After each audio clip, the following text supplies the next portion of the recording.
Si eti unaogopa KRA.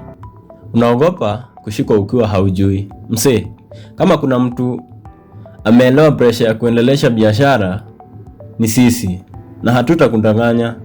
Siku hizi ukiambia mwanabiashara atumie till ama afungue business account ama aongee maneno kuhusu KRA, utamuona kicheko ya kujitetea.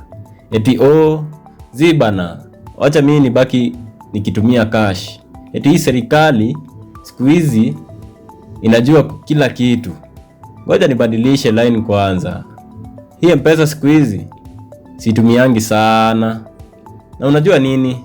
Hatukuhukumu kwa sababu ukiishi Kenya na umejenga kabiashara kako ama biashara yako kutoka chini, hizo fears hueleweka.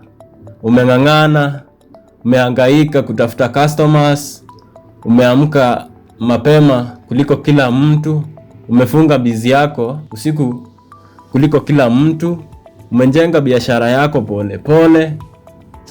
Sasa naturally hutaki kitu yoyote kutoka nje ikuje ivurugu biashara yako. Lakini kitu moja sisi tumegundua, wafanyabiashara wengi hawaogopi KRA.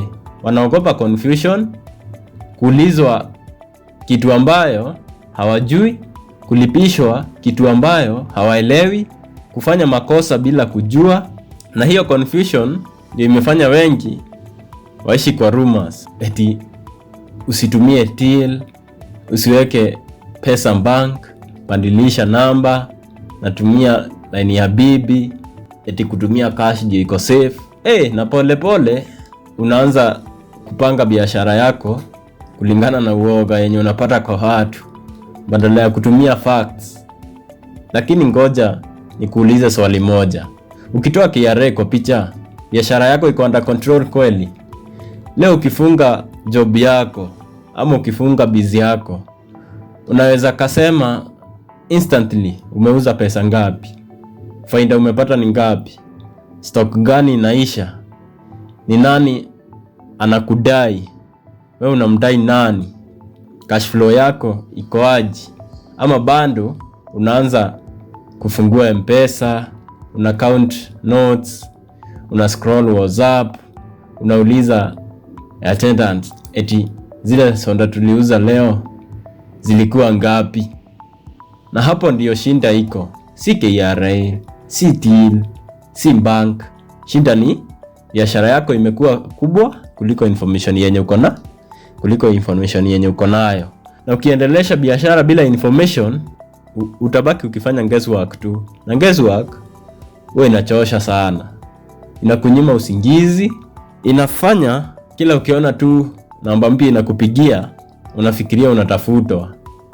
Ndio maana tulijenga hii kitu tofauti. Hatukujenga app ya kucollect tax, hatukujenga accounting software, hatukujenga software ya kukuripoti. Tulijenga system ya kukurudishia control kwa biashara yako. Imagine unaamka asubuhi, unafungua simu, within seconds unajua pesa yenye imeingia, faida ya biashara yako iko wapi, stock yako iko aje, customer mgani hajalipa, supplier mgani anakugoja, na system inakuambia kwa lugha yako ya kawaida. Bro au mom, kwa biashara yako ya sasa, hizi ndizo vitu zitakusumbua. Naona hii bando haijakufikia, na ukiendelea kukua hivi ni poa uanze kujiandaa mapema. Hakuna uoga, hakuna pressure, hakuna rumors, ni clarity. Na ukiwa na clarity unaanza kurelax, unaacha kubadilisha line kila mwezi eti kwa sababu ya stories za watu.